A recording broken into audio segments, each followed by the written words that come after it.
नमस्कार, मी Poonam news अँकरच्या Pune connect मध्ये तुमचं सगळ्यांचं स्वागत करते। पाहूयात पुण्यातील काही महत्त्वाच्या घडामोडी। मुंबई आणि पुण्यात वारंवार येणाऱ्या प्रवाशांसाठी आता एक आनंदाची बातमी समोर आली आहे, कारण मुंबई पुणे या मार्गावर लवकरच हायर लुक सेवा सुरू होणार आहे। या सेवेमुळे मुंबई पुणे प्रवास आता फक्त 25 मिनिटात पूर्ण होणार असून त्यामुळे प्रवाशांचा वेळ वाचणार आहे।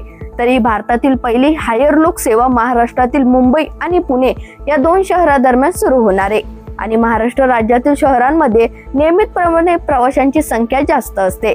आता या हायर लुक सेवेमुळे प्रवाशांचा वेळ तर वाचणारच आहे, पण आरामदायी अनुभवही या त्यांना मिळणार आहेत। मुंबई पुणे हायर लुक हा एक अति आधुनिक आणि नवीन सुपरफास्ट वाहतूक प्रकल्प असेल, जो सुमारे 200 किलोमीटर अंतरावर असलेल्या दोन्ही शहरांना जोडण्यासाठी राबविला जाणार आहे। आम्ही आता पाणी फाउंडेशनचं काम राज्यभर करणार आहोत।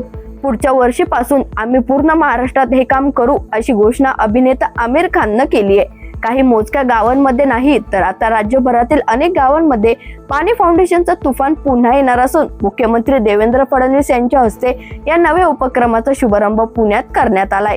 पुण्यात बालेवाडी येथील शिवछत्रपती शिवाजी क्रीडा संकुलात येथे पाणी फाउंडेशनच्या वतीने आयोजित सत्यमेव जयते शेतकरी चषक 2024च्या भव्य पारितोषिक वितरण समारंभात प्रमुख पाहुणे म्हणून ते बोलत होते। पुण्यात महाअधिवेशन आणि प्रदर्शनाचं आयोजन गणेश कला क्रीडा मंच येथे करण्यात आलं होतं। त्यावेळी देवेंद्र फडणवीस यांनी बोलताना सांगितलंय की राष्ट्रीय सहकार विकास महामंडळ साखर कारखान्यांच्या ज्याप्रमाणे कर्ज दिलं जातं, त्याच धर्तीवर गृहनिर्माण सोसायट्यांना स्वयंपुनर्विकासासाठी NCDC कडून कर्ज स्वरूपात पैसे उपलब्ध करून दिले जाणार आहेत आणि त्यासाठी केंद्रीय स्तरावरून येत्या 3 महिन्यात NCDCच्या उपविधींमध्ये बदल केले जाणार आहेत, अशी माहिती राज्याचे मुख्यमंत्री देवेंद्र फडणवीस यांनी दिली आहे। जगातील एकूण क्षय रुग्णांपैकी 25% भारतात आढळतात, तर देशातील 10% क्षयरुग्ण महाराष्ट्रात आढळून येतात। त्यामुळे 100 दिवसात राज्यातील क्षय रुग्णांचा शोध घेऊन त्यांच्यावर उपाय करण्याची मोहीम पुणे महापालिकेच्या आरोग्य विभागाने हाती घेतली होती। त्यात 40,000हून अधिक क्षय रुग्णांचा शोध घेण्यात यश आलंय। पश्चिम महाराष्ट्रातील रुग्णांसाठी ससून सर्वोपचार रुग्णालय हे अतिशय महत्त्वाचं आहे। दररोज हजारो रुग्ण या रुग्णालयात उपचारासाठी येत असतात, मात्र गेल्या 10 महिन्यांपासून या रुग्णालयाचा कारभार अंधारातच आहे, कारण रुग्णालयाचे कामकाज प्रभारी अधिष्ठानाकडे असून एवढ्या काळात अद्याप पूर्णवेळ अधिष्ठानांना नेमण्यात आलेलं नाही।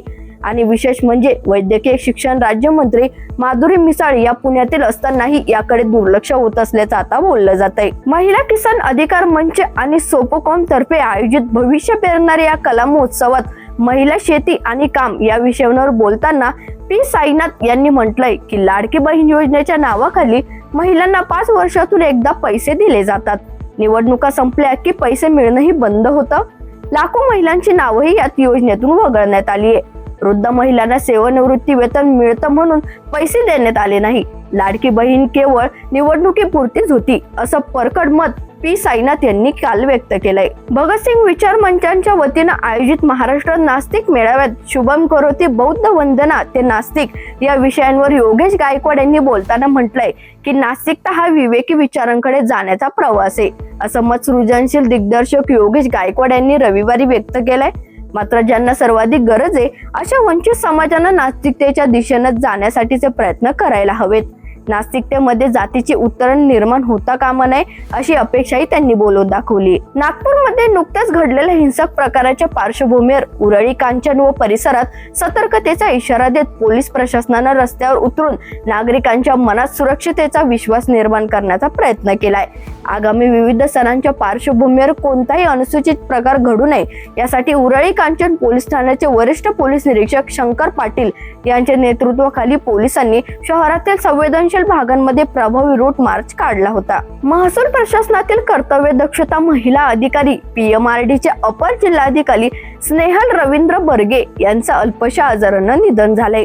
हवेली तालुक्याच्या प्रांताधिकारी म्हणून त्यांची कारकीर्द उल्लेखनीय राहिली आहे। अवैध गौण खनिज उत्खनन व वाहतूक यावर कडक कारवाई केली होती। अर्धन्यायिक अपील प्रकरण विहित मुदतीत मार्गी लावली होती। त्यानंतर अपर जिल्हाधिकारी म्हणून पदोन्नती झाल्यानंतर त्यांनी PMRDचा कार्यभार सांभाळला होता।